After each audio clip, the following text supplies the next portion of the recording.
Assalamualaikum warahmatullahi wabarakatuh. Jumpa lagi di Jagat Lelembut. Tentunya masih bersama saya Bobby yang akan menceritakan kisah mistis dan kisah horor. Apa kabar teman-teman semua? Semoga kalian sehat selalu, panjang umur, bahagia selalu, dan sukses selalu. Dan pada kesempatan kali ini saya akan menceritakan sebuah kisah horor yang berjudul Wanita Itu Arwah Penasaran Kupu-Kupu Malam. Cerita ini ditulis oleh Roy Sumantri. Dan seperti apa kisahnya, kita langsung saja menuju ke ceritanya.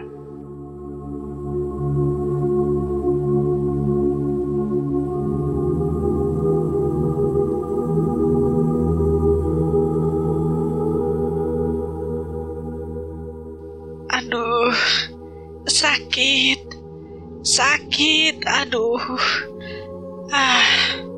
Jerit Anita sambil tanpa sadar menggigit bibirnya sendiri hingga berdarah. Tubuhnya kurus kering, tergolek lemah di atas balai bambu. Sudah setahun Anita menderita sakit menjijikan. Tubuhnya dipenuhi luka-luka yang melepuh sebesar kelereng yang sangat bau bangkai dan amis.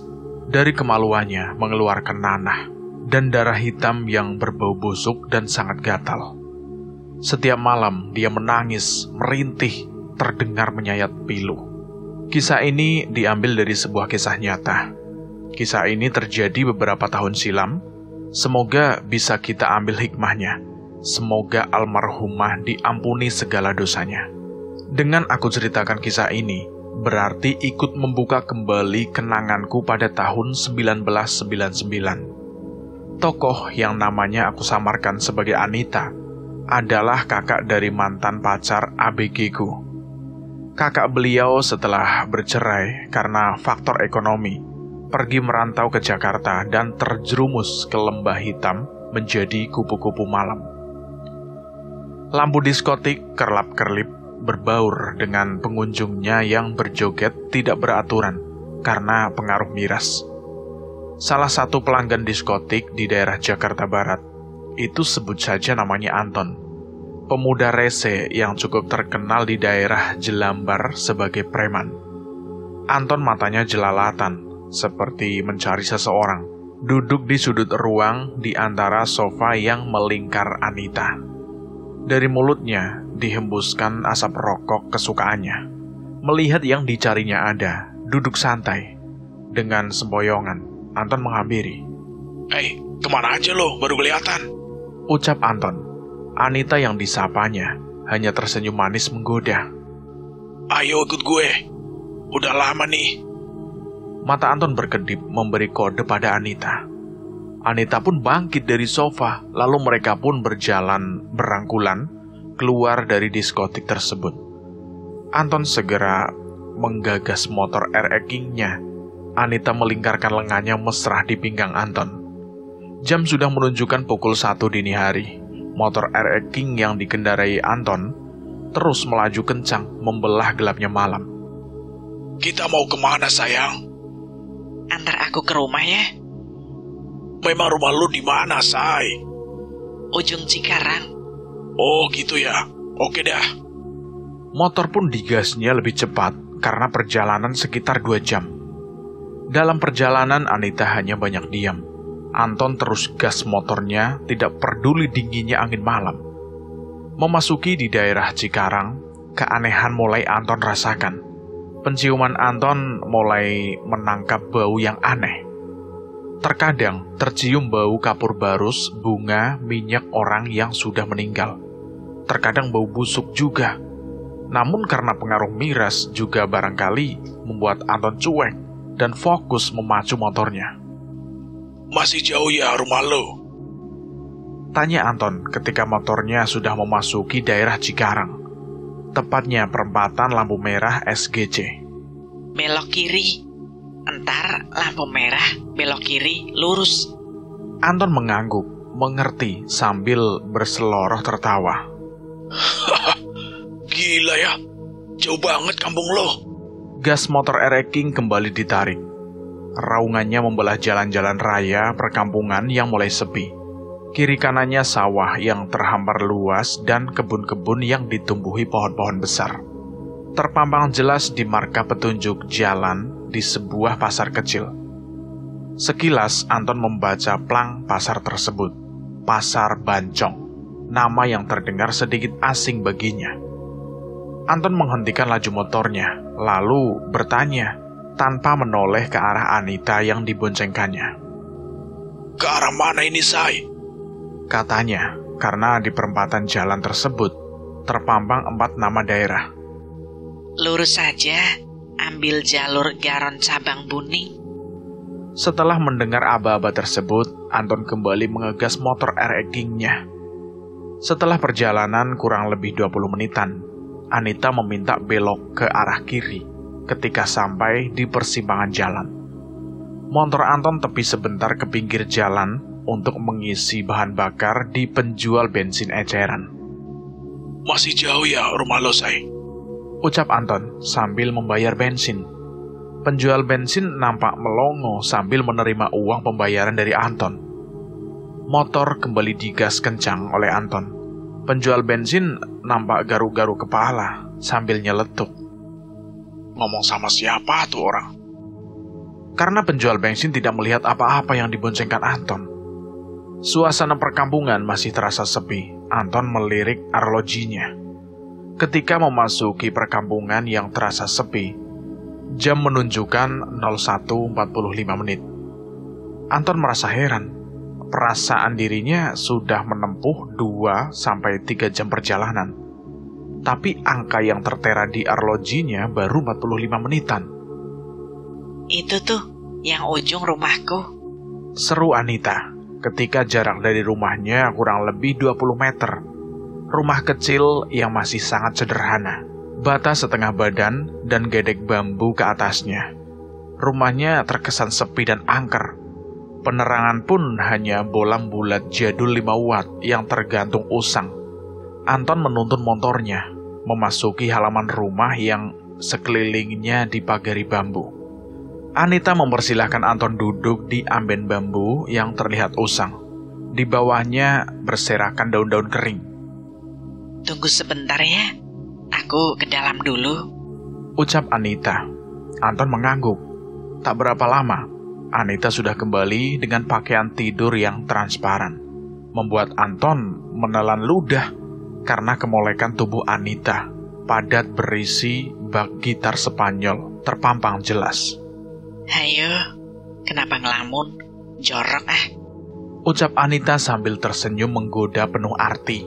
Membuat Anton tergagap dan membuyarkan halusinasi dan imajinasinya yang sudah jauh menerawang ke langit biru dan pose penuh kenakalan.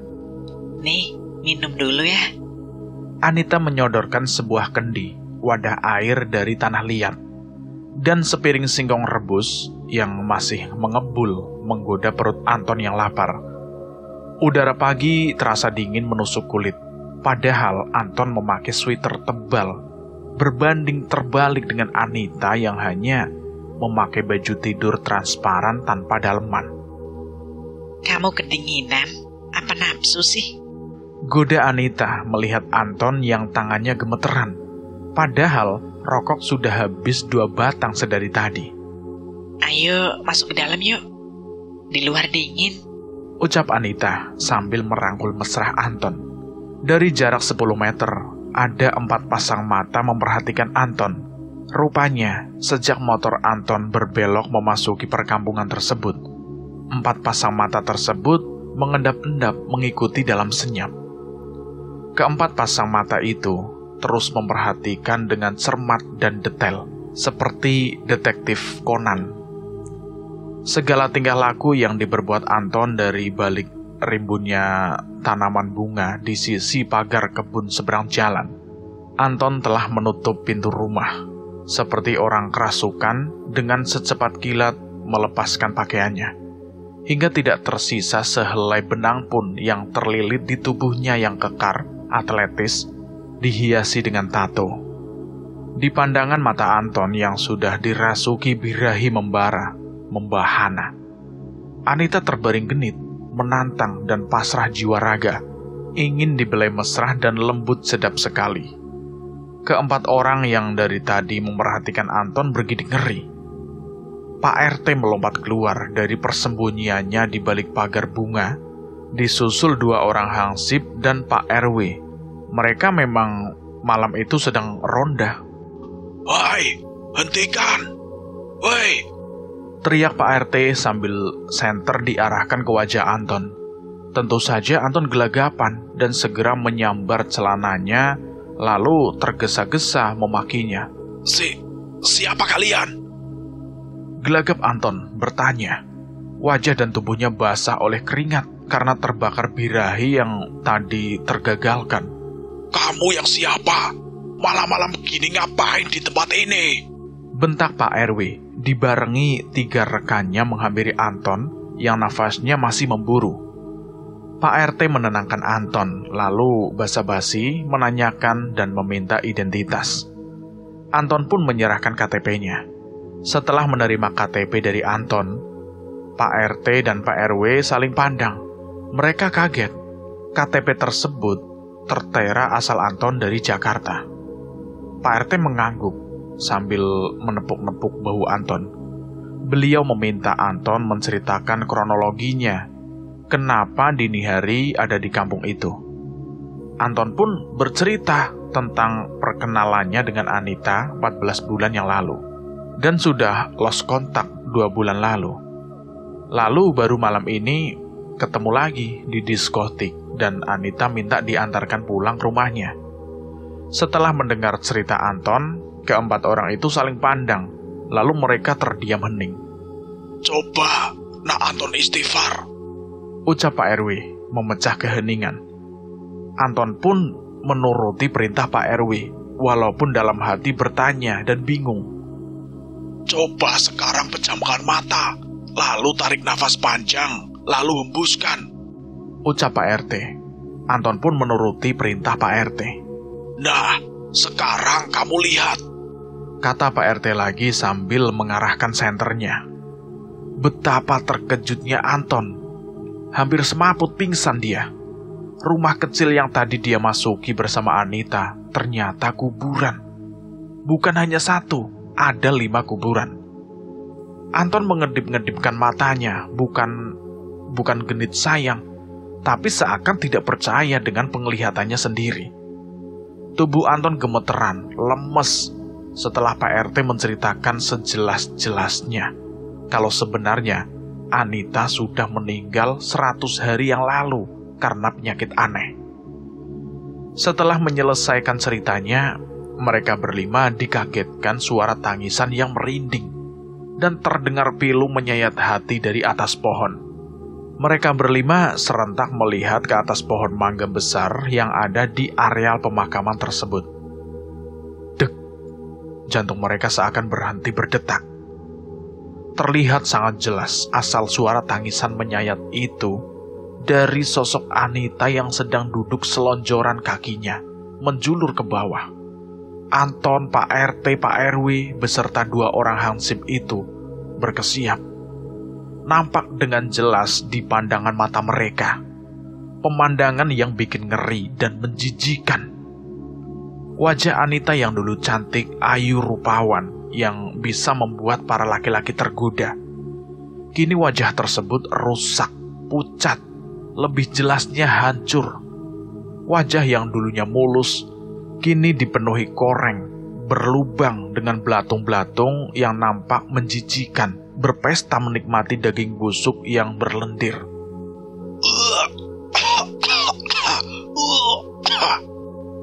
Anton mual dan muntah, tidak tahan melihat pertunjukan makan besar belatung-belatung tersebut. Anita tertawa happy menyaksikan Anton muntah. Tanpa komando sang komandan perang, Pak RT dan Pak RW melompat memakai ilmu langkah 1000. Pak RT lari sekencang-kencangnya tanpa rem. Tubuhnya terjebur ke selokan. Begitupun Pak RW lari sekencang-kencangnya menghantam pagar bambu kebun. Kedua hansip tanpa perintah pun berlari kencang sambil menyeret tubuh Anton yang pingsan setelah muntah. Pak Hansip tunggang langgang tanpa arah tujuan, Rasa takut yang membuat mereka berlari kencang seperti serdadu perang. Waduh, Mak! Jerit pilu Anton menghentikan pelarian kedua orang hansip tersebut. Mereka berdua saling pandang. Bukan pandangan pertama loh. Mereka serentak menoleh ke belakang. Ya salam, rupanya Anton menjerit dan tersadar lalu pingsan lagi. Ketika Pak Hansip menyeret Anton sambil berlari, rupanya Anton itu menyangkut bonggolan pisang yang bekas ditebang. Dan yang membuat pilu, ternyata burungnya itu tersangkut. Pantas saja Anton menjerit pilu. Coba Anda bayangkan, betapa renyahnya rasanya. Setelah tahu kalau Anton terjepit, tanpa merasa dosa, mereka tertawa terpinggal-pinggal. Nafas Pak Hansip masih ngos-ngosan. Tiba-tiba di antara daun-daun pohon pisang, angin berhembus, berputar-putar, membawa aroma bau busuk dan anyir yang bikin mual. Suara tertawa melengking membuat bulu kuduk berdiri tegak. Sesosok bayang-bayang putih terbang berkelebat cepat. Glubrak! Bukan duren jatuh, kawan. Kedua hansip itu ambruk pingsan ketika sosok berpakaian putih tersebut tahu udah ada di depan mereka, hanya berjarak 30 cm. Kedua hansip itu gemeteran, tidak terasa kencing di celananya.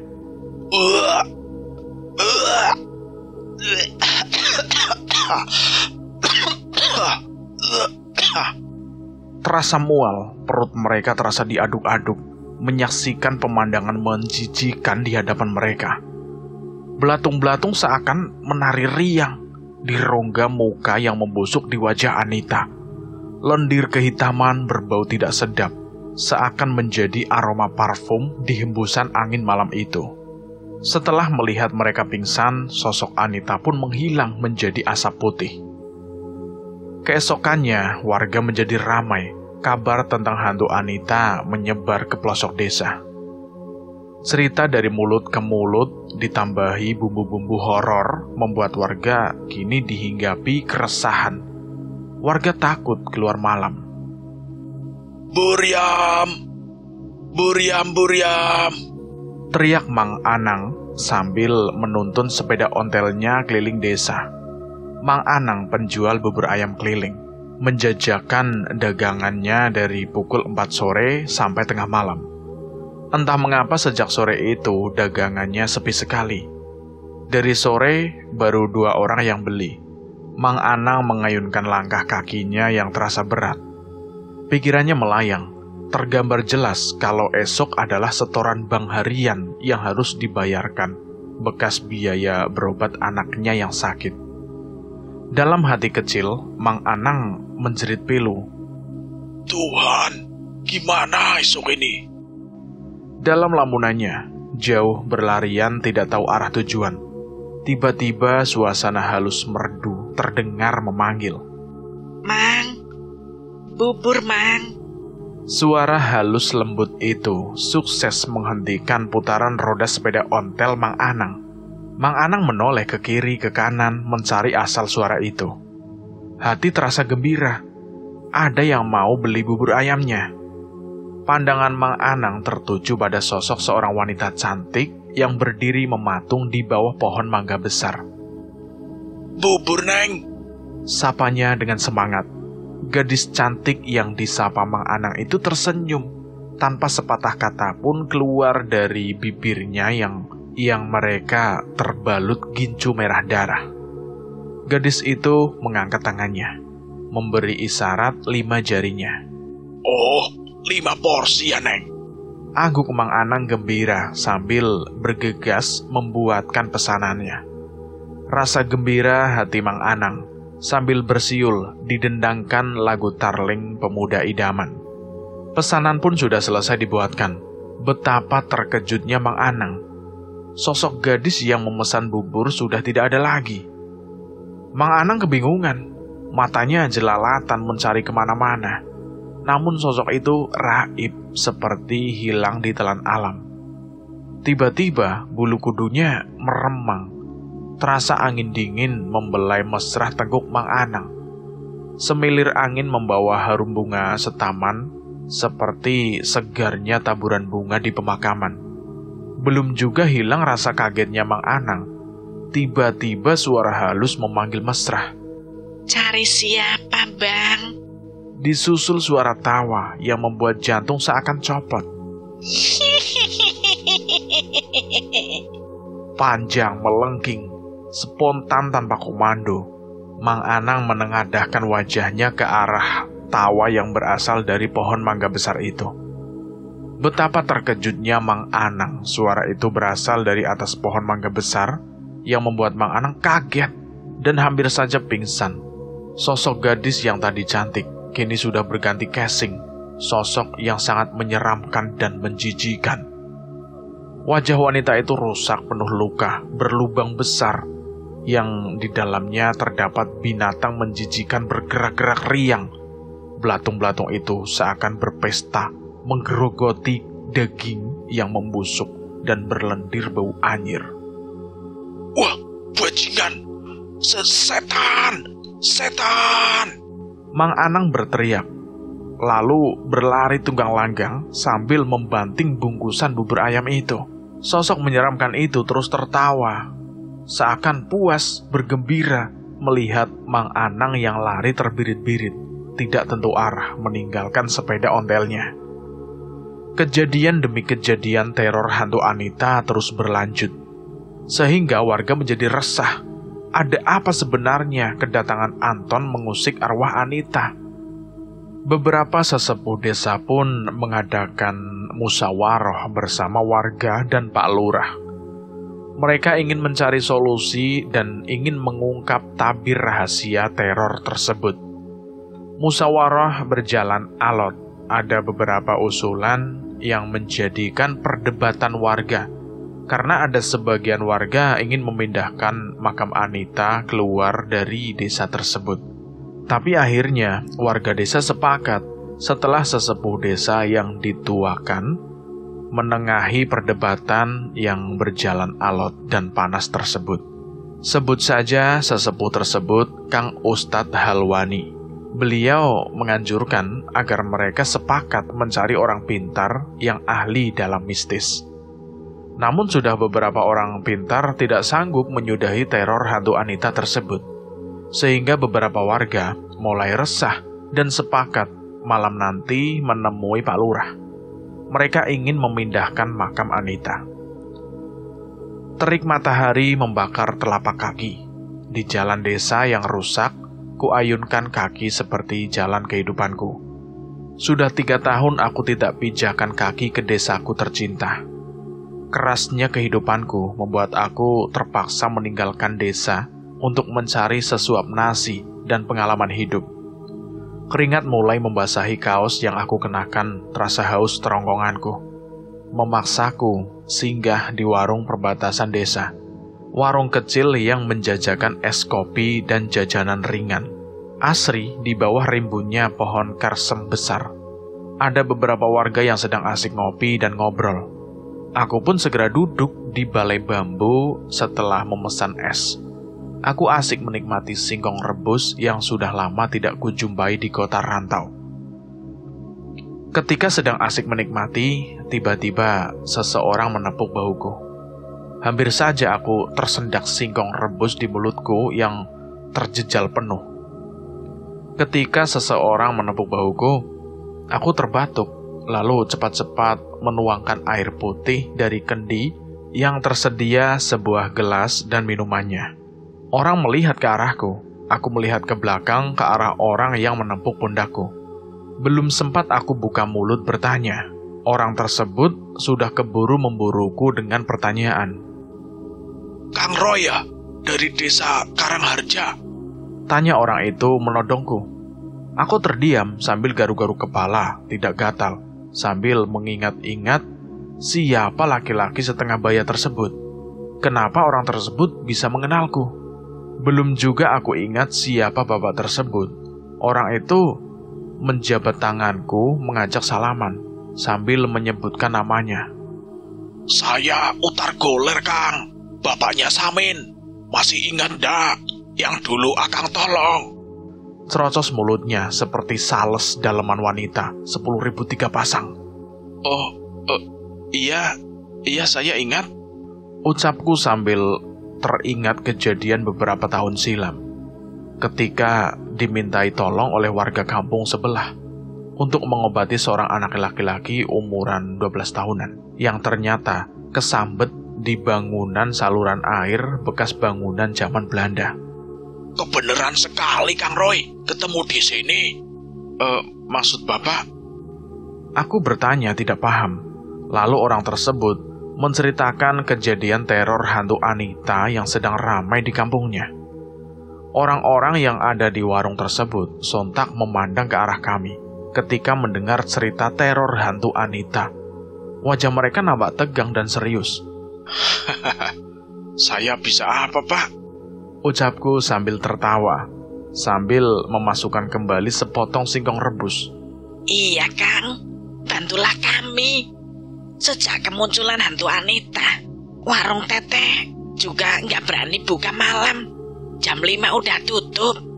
Ucap ibu gemuk pemilik warung yang bergincu merona, dipadu make up tebal dengan wajah memelas. Hidungnya yang pesek semakin mendem terbawa kesedihannya. Iyalah, Kang. Tolong kami. Ucap orang-orang yang lain yang ada di warung tersebut membuat aku garu-garu kepala yang tidak gatal. Aku jadi bingung dengan permintaan mereka. Waduh, gimana ini ya? Insya Allah.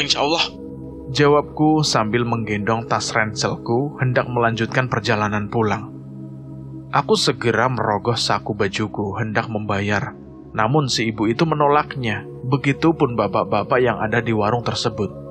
Mereka bilang mereka yang akan bayar. Kang Utar Goler pun mengingatkanku kalau nanti Bada Isa dia akan main ke rumahku dengan Pak Lurah. Aku mengangguk sambil melanjutkan perjalanan pulang ke kampung halamanku tercinta. Sambil menikmati indahnya pemandangan sawah yang mulai menguning, langkah kaki seakan meniti jalan kenangan. Tak banyak berubah kampungku dari beberapa tahun aku tinggalkan. Harum padi semilirnya angin seakan berbisik mesra, mengingatkanku pada seorang gadis yang dulu pernah mengisi ruang hati, adik almarhum Anita. Gadis periang yang punya lesung pipi jika tersenyum, dan matanya terpejam jika tertawa lepas ceria. Tak terasa langkah kaki sudah sampai di halaman rumah yang teduh. Dirindangnya pohon-pohon mangga harum manis yang besar menjulang menyapa langit biru. Rumah kecil pedesaan yang sederhana, tidak ada yang berubah sejak aku tinggal 3 tahun yang lalu.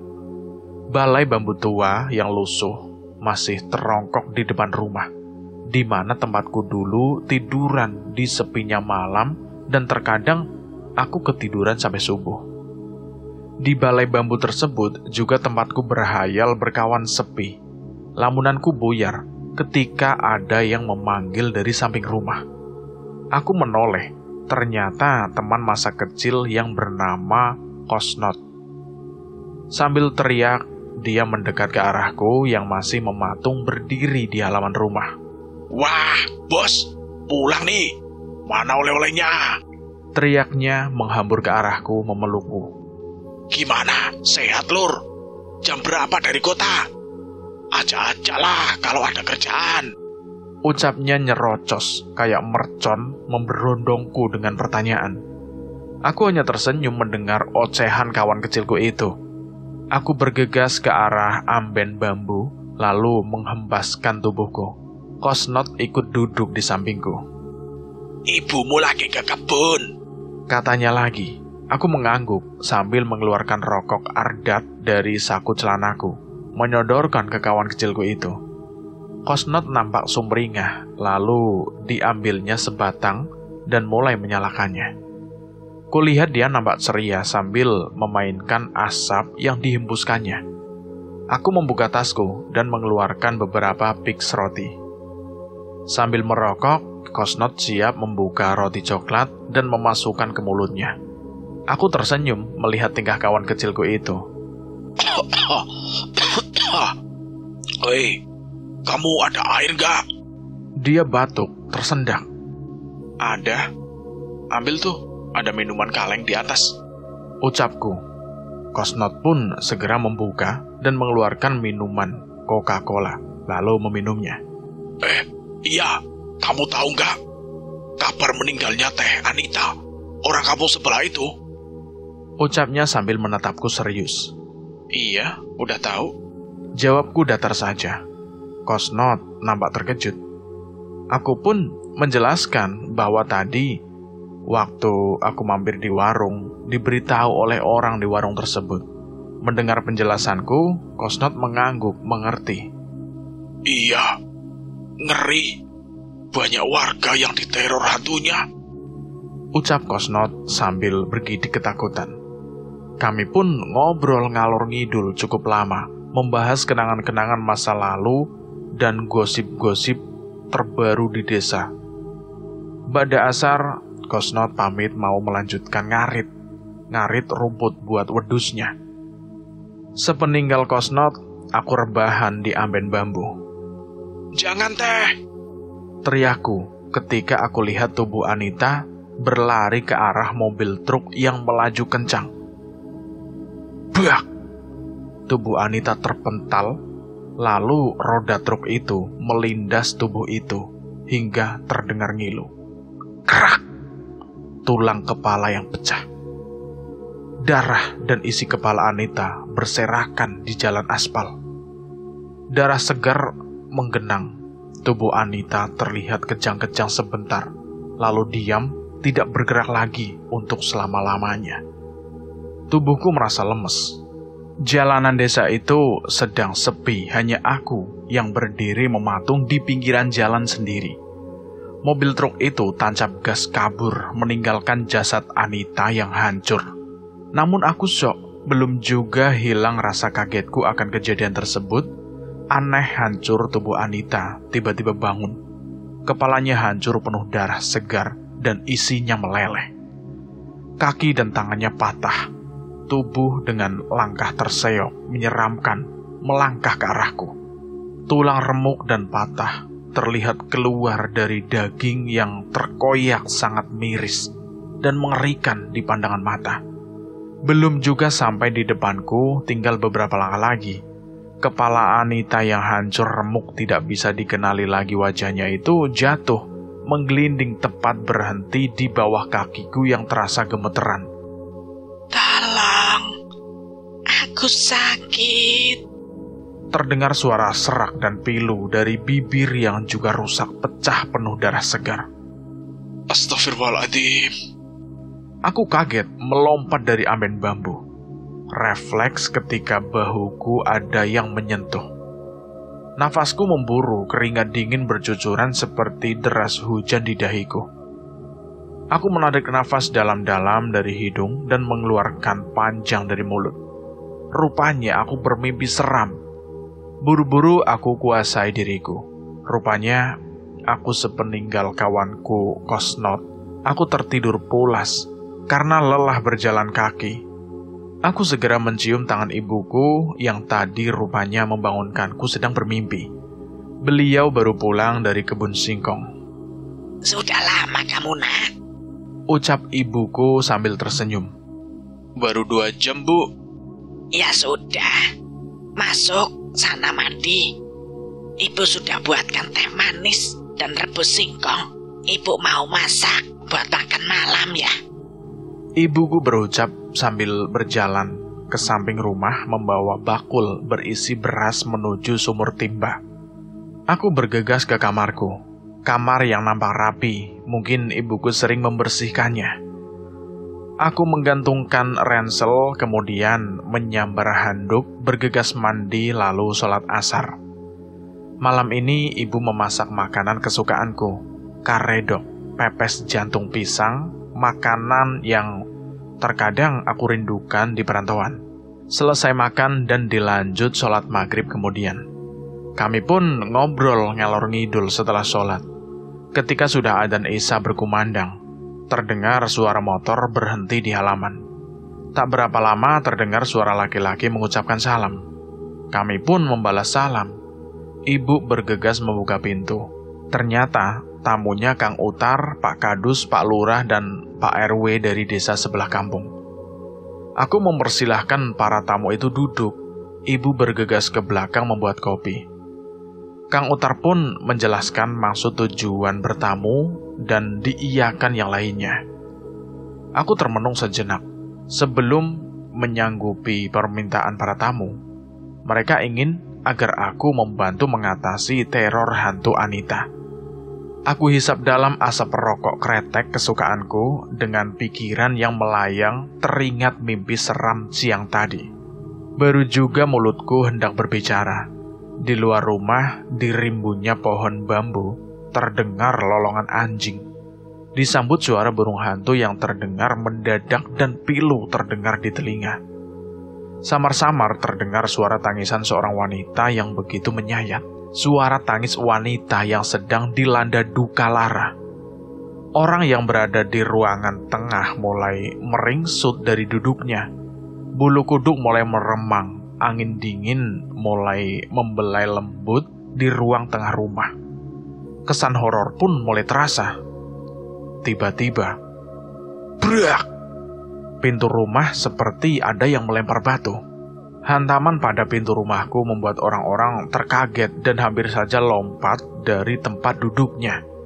Belum hilang rasa kaget dan takut kami, terdengar sangat jelas suara lengkingan nyaring tawa.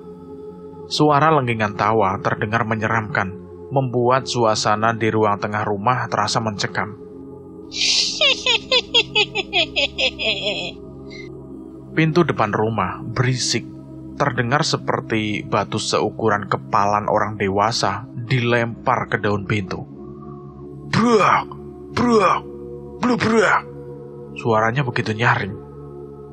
Orang-orang yang berada di rumah itu nampak tegang, seperti menahan nafas.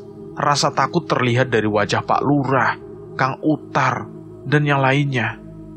Aku bangkit dari dudukku, perlahan bergegas berjalan menuju ke arah pintu. Belum juga tanganku meraih handle pintu, tiba-tiba ceger, brak. Pintu itu terbuka seperti dibanting keras. Angin berhembus sangat kencang, harum bunga setaman, kadang bau bangkai, tercium menusuk penciumanku, membuat mual dan kepala pening, yang membuat jantung terasa hendak copot. Di hadapanku berdiri sesosok menyeramkan. Kaki sosok itu mengambang di atas tanah. Sosok Anita itu menatapku marah. Telunjuknya ditunjukkan ke arah wajahku. Jangan ikut campur urusanku jika kamu ingin selamat. Tawanya dengan tatapan yang mengancam. Aku tertegun dengan tanda tanya. Di hatiku, ada apa sebenarnya yang terjadi pada Anita selama almarhum hidup, sehingga begitu marah. Angin masih berhembus kencang. Orang-orang di dalam rumah itu terlihat ketakutan. Keringat dingin bercucuran. Pergilah dengan tenang di alammu. Jangan ganggu warga yang tidak bersalah. Aku membentaknya. Brak! Pintu seperti dibanting keras menutup kembali. Suasana kembali hening. Suara lolongan anjing pun sudah tidak terdengar lagi. Alhamdulillah. Suasana horor mulai berangsur normal kembali. Aku membalikan badan hendak kembali ke ruang tengah di mana Pak RT dan 3 warga lainnya. Tiba-tiba, tak tak tak tak. Assalamualaikum. Waalaikumsalam. Baru saja aku hendak melangkah, pintu terdengar diketuk oleh suara laki-laki mengucap salam. Aku menjawabnya, dan aku putar balik kembali membuka pintu. Ternyata seorang bapak-bapak parubaya bersama seorang ibu-ibu. Mereka langsung nyelonong masuk. Ibu-ibu itu langsung menggenggam masuk. Kang, tolong anak saya, Kang. Kata ibu-ibu itu sambil menangis, wajahnya nampak tegang. Aku bingung, Pak Lurah dan 3 warga lainnya itu di ruang tengah mendatangi kami. Oh, Bu Eras dan Pak Yoyo. Ada apa rupanya? Tanya Pak Lurah yang rupanya mengenali mereka. Bu Eras segera bercerita. Anak gadisnya kerasukan, sedang mengamuk dia. Bu Eras dan Pak Yoyo ternyata warga desa sebelah mereka mencari Pak Lurah, rupanya yang sedang bertamu di rumahku. Cepat tolong anak kami, Kang, ucap Bu Eras lagi sambil menangis terisak. Pak Lurah lekat memandangku dengan isyarat memohon bantuan. Aku mengangguk mengerti. Setelah pamit pada ibu, kami pun bergegas berangkat. Motor pun digas, lajunya di percepatan membelah gelap malam. Roda motor meliuk di jalan desa, menerangi seiring pikiran kami masing-masing. Akan kubawa gadis ini menjadi temanku. Tawa gadis itu dengan tatapan kosong, padahal matanya melotot marah. Warga semakin banyak berjejer menonton. Seorang laki-laki tua berpakaian serba hitam layaknya seorang jawara. Ikat kepala batik terlilit di kepalanya.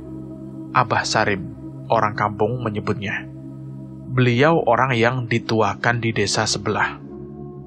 Keranjing Kasya, ulah ngaganggu budak eta, bentak beliau sambil mengendus menatap tajam ke arah gadis yang kerasukan tersebut.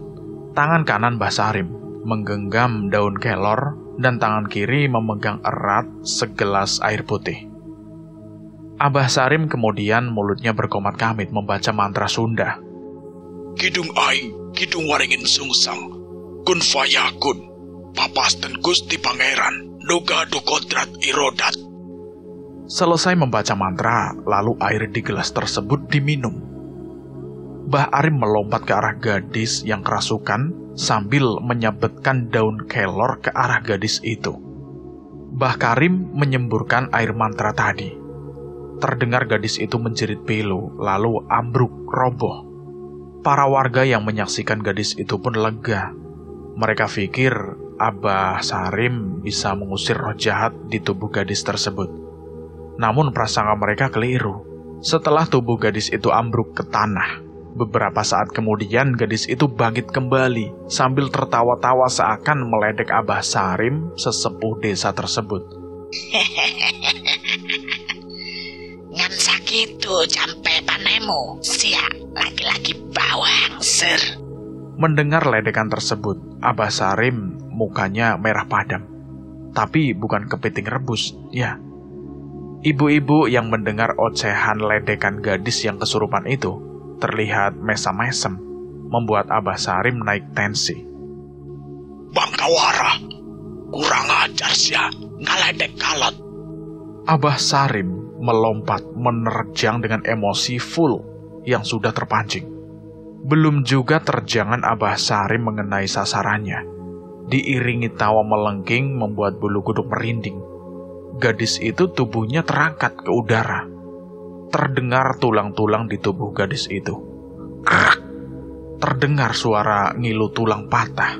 Tubuh gadis yang kerasukan itu berputar 360 derajat. Kini kaki gadis itu berada di atas dan tangan di bawah. Abah Sarim terdengar menjerit pilu. Ketika dengan cepat gadis yang kerasukan itu kakinya menghantam dada Abah Sarim, yang terjangannya menghajar ruang kosong. Abah Sarim terhuyung-huyung, dari mulutnya menyemburkan darah segar. Pandangan Abah Sarim terasa gelap. Tubuh kurus itu ambruk ke tanah tidak sadarkan diri.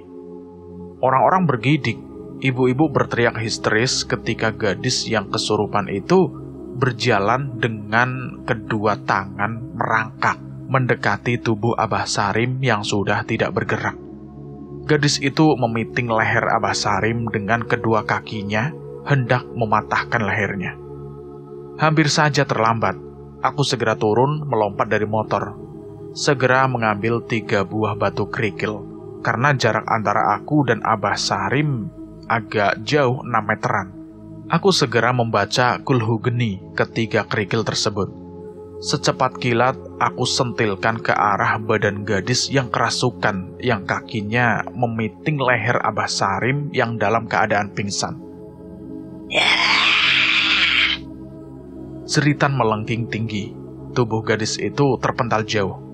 Aneh, gadis itu kembali bangkit.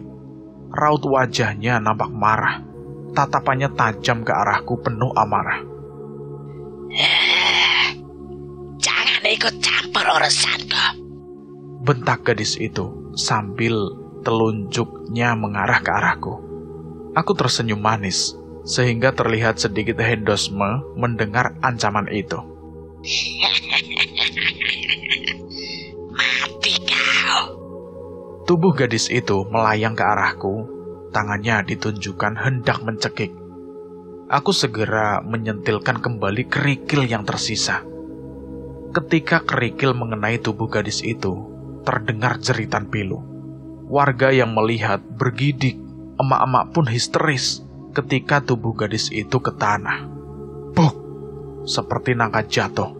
Tapi tubuh gadis itu kembali bangkit dan semakin bernafsu menyerangku. Aku menjatuhkan badanku ketika tangan gadis itu menyambar ke arah rambutku yang agak gondrong atau keribu. Aku jadi nyengir, keringat perkelahian emak-emak yang main jabak rambut. Aku segera bangun dengan kecepatan ekstra speed ketika gadis itu kembali menyerang.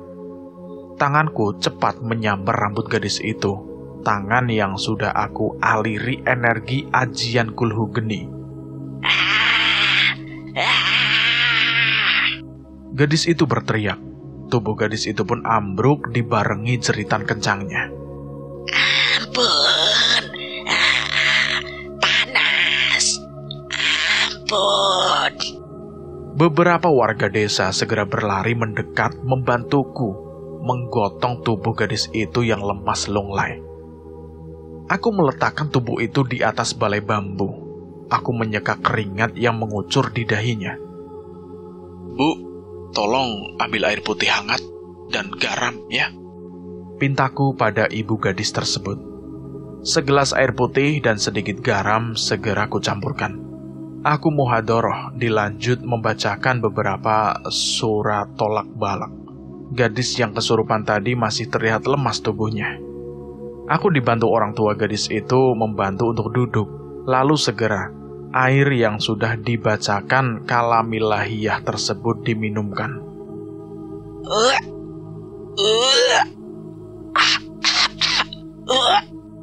Gadis itu memuntahkan lendir.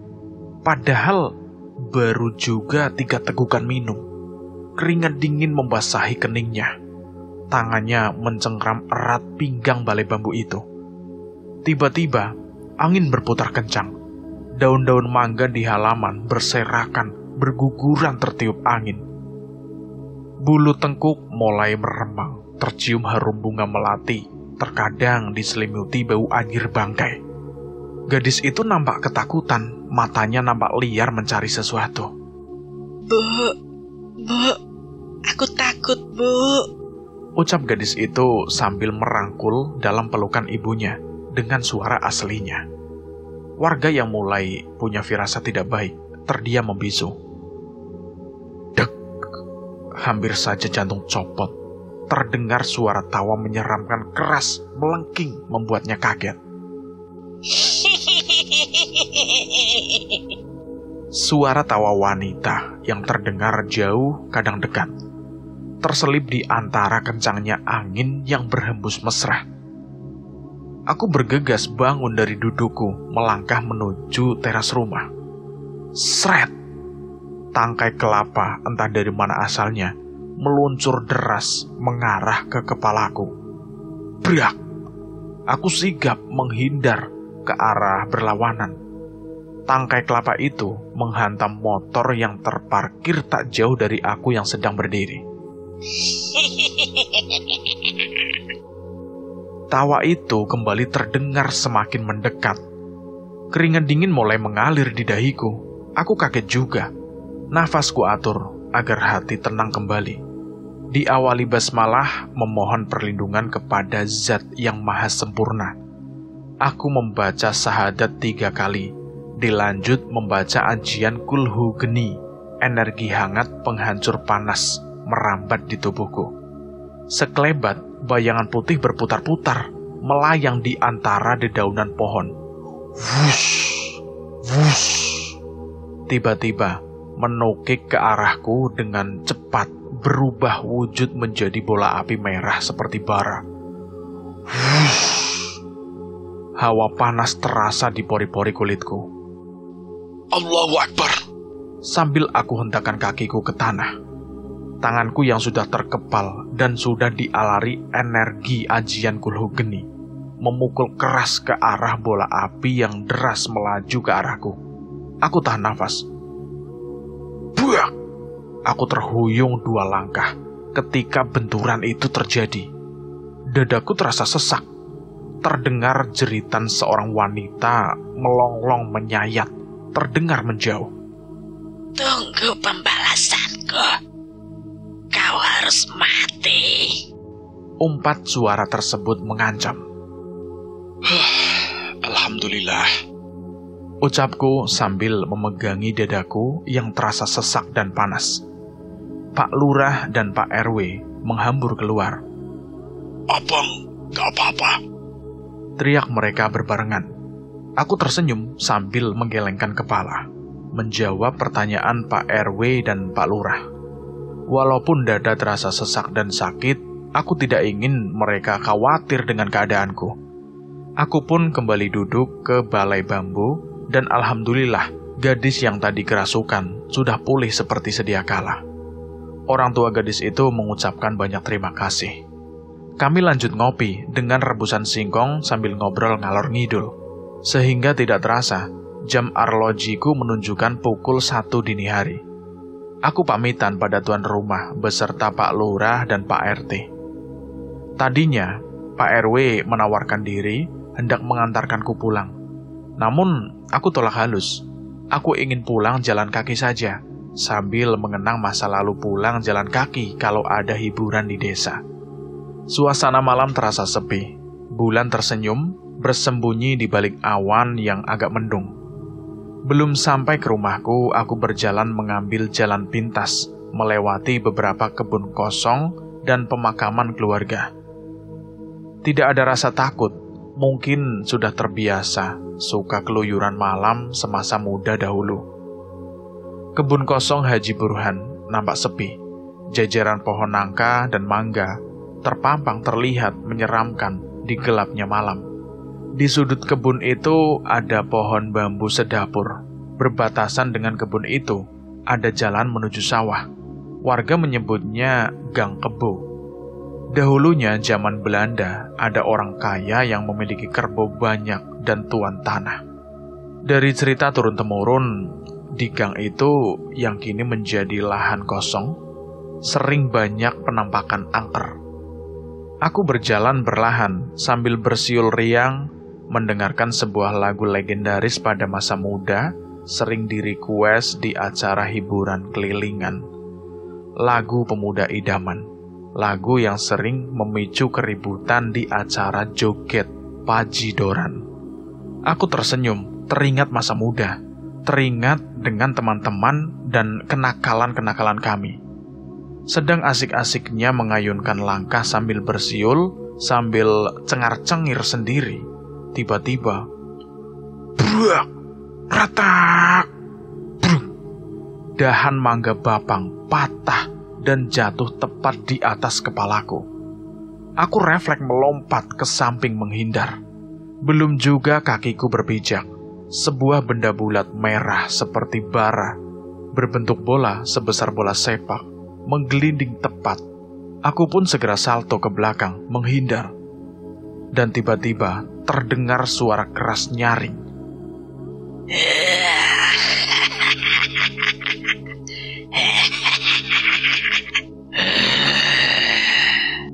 Suara tawa dan geraman yang begitu keras. Aku menghentikan langkahku. Sosok tinggi besar hitam, entah dari mana datangnya, sudah menghadang perjalananku. Sosok itu berdiri tepat di tengah jalan yang aku lalui. Sosok itu membelakangiku, Tubuhnya dipenuhi bulu-bulu kasar yang lebat sekali. Bulu kuduku berdiri semua, firasatku mulai tidak enak. Hatiku mulai was-was. Belum juga hilang rasa kagetku, bola api itu kembali menggelinding dari pohon nangka. Kobaran apinya begitu besar. Aku melompat dan secepat kilat menyambar bola api yang hendak membakar kakiku. Cia! Zriak! Zriak!